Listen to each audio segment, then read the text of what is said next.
आप सभी को एक बारी फिर प्रभु यीशु मसीह में मेरा सलाम। मेरे बहनों और भाइयों, आज हम बात करेंगे पवित्र वचनों में से एक वचन की, जिस वचन के बारे में आजकल के प्रचारक जो हैं हमको बहुत ही ज़्यादा गलत तरीके से इस आयत को हमें बताते हैं।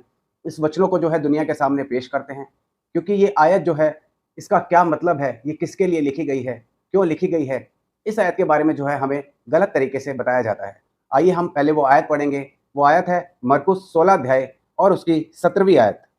यहाँ इस प्रकार से लिखा है, विश्वास करने वालों में ये चिन्ह होंगे कि वे मेरे नाम से दुष्ट आत्माओं को निकालेंगे, नई नई भाषा बोलेंगे, सांपों को उठा लेंगे, और यदि वे प्राण नाशक वस्तु भी पी जाएं तो भी उनकी कुछ हानि ना होगी। वे बीमारों पर हाथ रखेंगे और वे चंगे हो जाएंगे।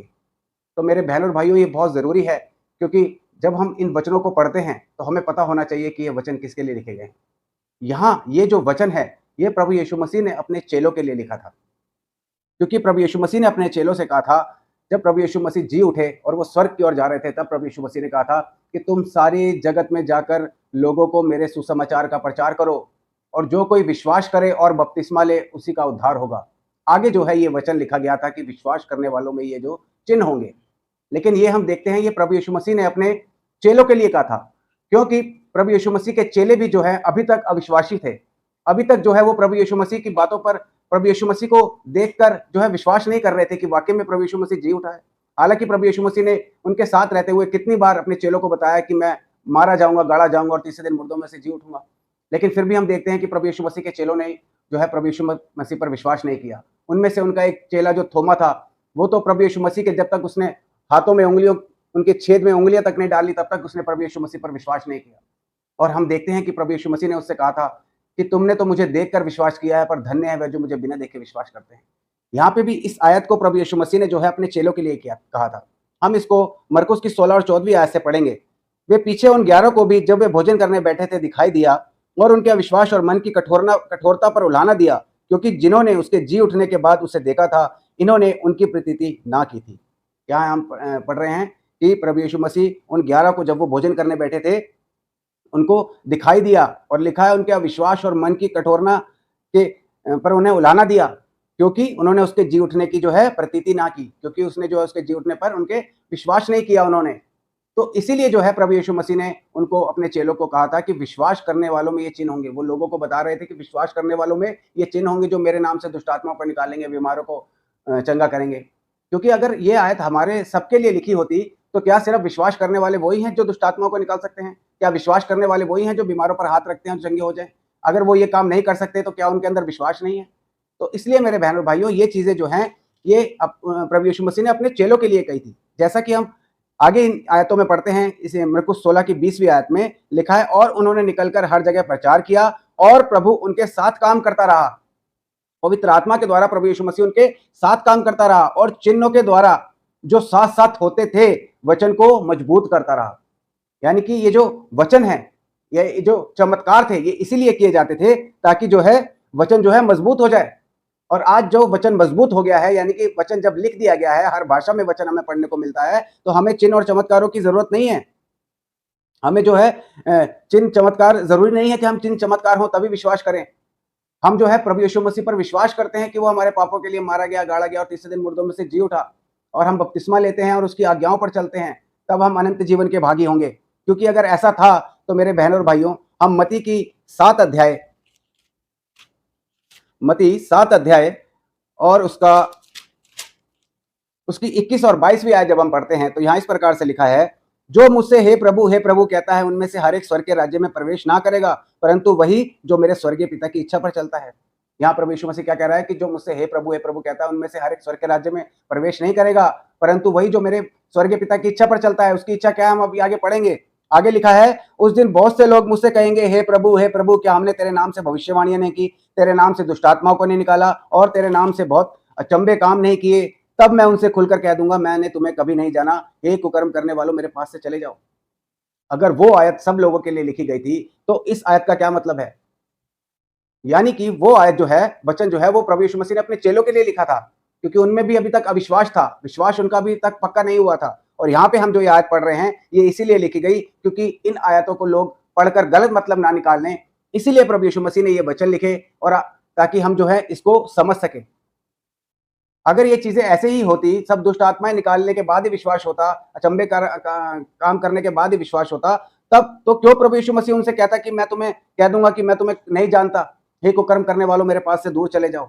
तो इस बात को हमें पढ़ने की और समझने की जरूरत है, क्योंकि बहुत सारे बाइबल में ऐसे वचन हैं जो झूठे भविष्यद्वक्ताओं के बारे में, झूठे प्रचारकों के बारे में लिखे गए हैं, ताकि हमें भरमाने ना पाए। तो आजकल हम देखते हैं कि हर एक कितने सारे प्रचारक, कितने सारे भविष्यद्वक्ता, कोई अपने आप को प्रेरित कह रहा है, कोई अपोस्टल कह रहा है, कोई प्रॉफिट कह रहा है, कोई पास्टर कह रहा है, कोई पोप कह रहा है। कितने सारे आज जो है ऐसे लोग हमारे बीच में हैं जो हमें भरमाते हैं, लेकिन हम लोग जो हैं उनकी बातों में आ जाते हैं। लेकिन हम लोगों को उनकी बातों में नहीं आना, हमको इन वचनों के ऊपर ध्यान देना है, इन वचनों को समझना है कि वाकई में ये किस चीज के लिए लिखे गए हैं और किस मकसद के लिए लिखे गए हैं। आइए हम एक और आयत पढ़ते हैं, यूहन्ना उसकी 20 अध्याय और उसकी 30 और 31 आयत। यूहन्ना 20 अध्याय और उसकी 30 और 31 आयत। यहाँ इस प्रकार से लिखा है, यीशु ने और भी बहुत चिन्ह चेलों के सामने दिखाए जो इस पुस्तक में लिखे नहीं गए, परंतु ये इसीलिए लिखे गए कि तुम विश्वास करो। क्या लिखा है? यीशु मसीह ने और भी बहुत सारे चिन्ह और चमत्कार जो है किए थे, लेकिन वो जो है सारे इस पुस्तक में नहीं लिखे गए। लेकिन जितने भी इस पुस्तक में लिखे गए हैं वो इसीलिए लिखे गए हैं ताकि तुम विश्वास करो। तो हम अगर आज भी जो है सिर्फ चिन्ह और चमत्कार देखकर प्रभु यीशु मसीह के ऊपर विश्वास करेंगे तो हम जो है विश्वासी नहीं है, हमारा विश्वास पक्का नहीं है, हम प्रभु यीशु मसीह में नहीं है। तो हमें जो है इन आयतों को सही से समझना है ताकि हम जो है प्रभु यीशु मसीह में सही से आगे बढ़ें और प्रभु यीशु मसीह के वचनों पे आगे चल सके। क्योंकि बहुत सारी मैंने जैसे बताया आपको, प्रचारक और भविष्यद्वक्ता आज के टाइम में निकल आए हैं, झूठे उपदेशक जो हमें बरबाते हैं। उन्हीं में से एक वचन मैं आपको पढ़ाता हूँ, पहला यूहन्ना 4 अध्याय और उसकी 1 आयत। पहला यूहन्ना 4 अध्याय और उसकी पहली आयत। यहाँ इस प्रकार से लिखा है, हे प्रियो, हर एक आत्मा की प्रतीति ना करो, वरन आत्माओं को परखो कि वे परमेश्वर की ओर से हैं कि नहीं, क्योंकि बहुत से झूठे भविष्यद्वक्ता जगत में निकल खड़े हुए हैं। इन वचनों का क्या मतलब है? ये वचन क्यों प्रभु यीशु मसीह को लिखने की जरूरत पड़ी?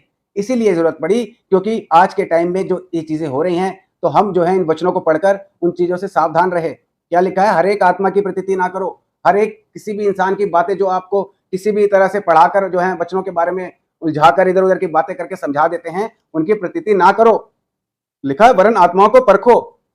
परखोगे कैसे? परखोगे आप जब आप वचन पढ़ोगे, जब आप उसको सही तरीके से पढ़ोगे, आराम आराम से पढ़ोगे। जब तक आप वचनों को सही तरीके से पढ़ोगे नहीं, समझोगे नहीं, तब तक जो है आप आत्माओं को नहीं परख सकते कि वो परमेश्वर की ओर से बोल रहा है या अपनी ही ओर से बोल रहा है। क्योंकि आगे हम बहुत सारी ऐसी आयतें पढ़ते हैं कि लोग जो है अपने लाभ के लिए हमें जो है लोभ की बातों में उलझा देते हैं।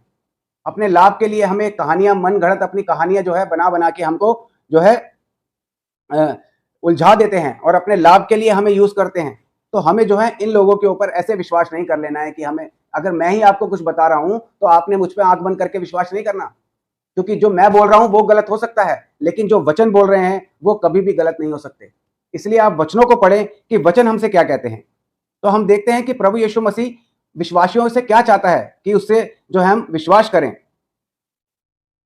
प्रभु यीशु मसीह हमसे क्या चाहता है? हम प्रभु देखते हैं मत्ती 22 अध्याय और उसकी 36 आयत से लेकर आगे कुछ आयतों तक। मत्ती 22 अध्याय और उसकी 36 आयत से लेकर आगे कुछ आयतों तक। यहाँ इस प्रकार से लिखा है, प्रभु यीशु मसीह से लोग पूछ रहे हैं, हे गुरु, व्यवस्था में कौन सी आज्ञा बड़ी है? जैसा कि प्रभु यीशु मसीह ने हम मत्ती की 7 और 21 में पढ़ा था कि वही जो मेरे स्वर्गीय पिता की इच्छा पर चलता है वही स्वर्ग के राज्य में प्रवेश करेगा। तो यहाँ लोग प्रभु यीशु मसीह से पूछ रहे हैं, व्यवस्था में सबसे बड़ी आज्ञा कौन सी है? तब प्रभु यीशु मसीह ने उनसे कहा, तू परमेश्वर अपने पुत्र से अपने सारे मन और सारे प्राण और सारी बुद्धि के साथ प्रेम रख। क्या लिखा है? अपने सारे मन के साथ, अपने सारे प्राण के साथ और अपनी सारी बुद्धि के साथ। यहाँ बुद्धि वर्ड क्यों यूज किया गया है? यहाँ बुद्धि वर्ड इसीलिए यूज किया गया है ताकि हम जो है हर एक आत्मा की प्रतीति ना करें, हम वचनों को पढ़ें, उसे समझें, उसे जाने कि ये वचन किस लिए लिखे गए हैं। आगे लिखा है, बड़ी और मुख्य आज्ञा तो यही है, और उसी के समान यह दूसरी भी है कि तू अपने पड़ोसी के समान, अपने पड़ोसी से अपने समान प्रेम रख। यही 2 आज्ञा सारी व्यवस्था और भविष्यद्वक्ता का आधार है। तो आज्ञा क्या है? एक तो अपने प्रभु पिता परमेश्वर से जो है सारे मन, प्राण और बुद्धि से प्रेम रख, और अपने पड़ोसी से अपने समान प्रेम रख। हम एक दूसरे के साथ प्रेम से रहें, एक दूसरे के साथ जो है कोई गलत व्यवहार ना करें। यह प्रभु यीशु मसीह की आज्ञा है। और प्रभु यीशु मसीह की आज्ञा क्या है? और प्रभु यीशु मसीह की आज्ञा है, पहला पतरस 3 अध्याय और उसकी 9 से लेकर आगे कुछ आयतों तक लिखा है, बुराई के बदले बुराई मत करो और न गाली के बदले गाली दो, पर इसके विपरीत तुम उन्हें आशीष ही दो, क्योंकि तुम आशीष के वारिस होने के लिए बुलाए गए हो। क्या लिखा है? क्योंकि बुराई के बदले बुराई मत करो, गाली के बदले गाली मत दो, ये प्रभु यीशु मसीह की आज्ञा है, जिसको हम मानकर प्रभु यीशु मसीह के विश्वासी ठहर सकते हैं, जिस विश्वास के कारण हम अपने जो है आत्मा को बचा सकते हैं, अनंत जीवन में जा सकते हैं। क्योंकि शरीर जो है, हम चाहे शरीर की जितनी मर्जी सेवा कर लें, शरीर के बारे में जितना मर्जी सोच लें, लेकिन हम शारीरिक अपनी मृत्यु को नहीं रोक सकते। लेकिन हम अपनी आत्मिक मृत्यु को जो है वो रोक सकते हैं। हम उसे नरक में जाने से रोक सकते हैं। लेकिन उसे कैसे रोक सकते हैं? एक दूसरे के साथ प्रेम से रहकर, एक दूसरे के साथ जो है अच्छा व्यवहार कर कर, प्रभु यीशु मसीह की आज्ञाओं को मानकर, प्रभु यीशु मसीह के वचनों को पढ़कर, समझकर और उसके ऊपर चलकर जो है हम अनंत जीवन के भागी हो सकते हैं। जब तक हम ये चीजें नहीं करेंगे, तब तक जो है हम इन लोगों की बातों के अंदर उलझे रहेंगे। हम एक और आयत पढ़ेंगे, फिलिपियों 4 अध्याय और उसकी 8 आयत। फिलिपियों 4 अध्याय और उसकी 8 आयत लिखा है, निदान हे भाइयों, जो बातें सत्य हैं और जो बातें आदरणीय हैं और जो बातें उचित हैं और जो बातें पवित्र हैं और जो बातें सुहावनी हैं और जो बातें मनभावनी हैं, निदान जो सद्गुण और प्रशंसा की बातें हैं, उन्हीं पर ध्यान लगाया करो। तो जो बातें सत्य हैं, जो बातें आदरणीय हैं, उचित हैं, पवित्र हैं, सुहावनी हैं, मनभावनी हैं, सद्गुणी हैं, प्रशंसा के लायक हैं, उन्हीं के ऊपर आपको ध्यान लगाना है। ना कि लोग जो आजकल प्रचारक कह रहे हैं कि हम ये दावा करते हैं कि मुर्दे जिंदा कर रहे हैं, हम जो आश्चर्य कर्म कर रहे हैं, दुष्ट आत्माएं निकाल रहे हैं, उनके दुष्ट आत्माएं निकालने का तरीका आप देखेंगे तो आपको हंसी आएगी। लेकिन लोग जो हैं अंधविश्वास के कारण उन लोगों के भ्रम में फंस चुके हैं, अंधविश्वास के कारण। ऐसे ही वो आयतें जो हैं गलत तरीके से लोगों के सामने पेश करते हैं, गलत तरीके से लोगों को बताते हैं, जिससे जो है वो अपना जीवन तो खराब कर ही रहे हैं, लेकिन उन लोगों का भी जीवन खराब कर रहे हैं जिन्हें जो है वचनों के बारे में कुछ पता ही नहीं है, जिन्हें प्रभु यीशु मसीह के बारे में पता ही नहीं है। तो मेरे बहनों और भाइयों, हमें बहुत जरूरी है कि हम वचनों को पढ़ें और वचनों को जानें, ताकि जो है हम प्रभु यीशु मसीह के अनंत जीवन के जो है भागी हों। हम एक और आयत पढ़ेंगे, मत्ती 13 अध्याय और उसकी 23 आयत। यहाँ इस प्रकार से जब हम पीछे पहले पढ़ते हैं तो यहाँ प्रभु यीशु मसीह एक बीज बोने वाले का दृष्टांत दे रहा था। तो जब वो दृष्टांत के बारे में लोगों को बता रहा था, तो जो अच्छी भूमि में बोया गया है, हम उसके बारे में पढ़ेंगे। मत्ती 13 अध्याय उसकी 23 आयत लिखा है, जो बीज अच्छी भूमि में बोया गया है, यह वह है जो वचन को सुनकर समझता है। अच्छी भूमि में बोया हुआ बीज यानी कि जो प्रभु यीशु मसीह के वचनों पर चलता है, जो वाकई में ही प्रभु यीशु मसीह का अच्छा विश्वासी है, वो बीज, वो लोग कैसे हैं? जो वचन को सुनकर समझते हैं, ना कि सिर्फ जो किसी ने बोल दिया और उसकी बात पर विश्वास कर लिया आंखें बंद कर कर। लिखा है, जो अच्छी भूमि में बोया गया है वो यह वह है जो वचन को सुनकर समझता है और फल लाता है, कोई 100 गुना, कोई 60 गुना, कोई 30 गुना। तो इसमें जो गौर करने वाली बात है वो ये है कि अच्छी भूमि में लाया गया जो बोया हुआ बीज है, वो वचन को सुनकर समझता है। तो हमें वचनों को सुनकर, जो ये वचन है प्रभु यीशु मसीह की पवित्र आत्मा के द्वारा लिखे गए वचन है, इनको समझना है। जब तक हम इन्हें पढ़ेंगे नहीं, इन्हें समझेंगे नहीं, इन पर चलेंगे नहीं, तब तक जो है हम अपने ही आप में कंफ्यूज रहेंगे। लोग तो हमें कंफ्यूज कर ही रहे हैं इधर उधर की बातें बना के, लेकिन हम अपने जीवन के प्रति भी कंफ्यूज रहेंगे। तो हमें जो है आपस में एक दूसरे के साथ प्रेम से रहना है, गाली के बदले गाली नहीं देनी, बुराई के बदले बुराई नहीं करनी, अपने प्रभु यीशु मसीह के ऊपर विश्वास करना है। क्योंकि ये जो चमत्कार के चिन्ह थे, ये लिखे ही इसलिए गए हैं ताकि हम प्रभु यीशु मसीह पर विश्वास करें, जैसा कि हमने वचनों के अंदर पढ़ा है। तो मेरे बहनों और भाइयों, ऐसे ही किसी की बात के ऊपर भी विश्वास ना करें और वचनों को पढ़कर समझकर उस पर चलें की कोशिश करें। जब तक आप कोशिश नहीं करेंगे तब तक कुछ भी संभव नहीं है। आप सभी को प्रभु यीशु मसीह इन वचनों के द्वारा आशीष दे। आप सभी को एक बार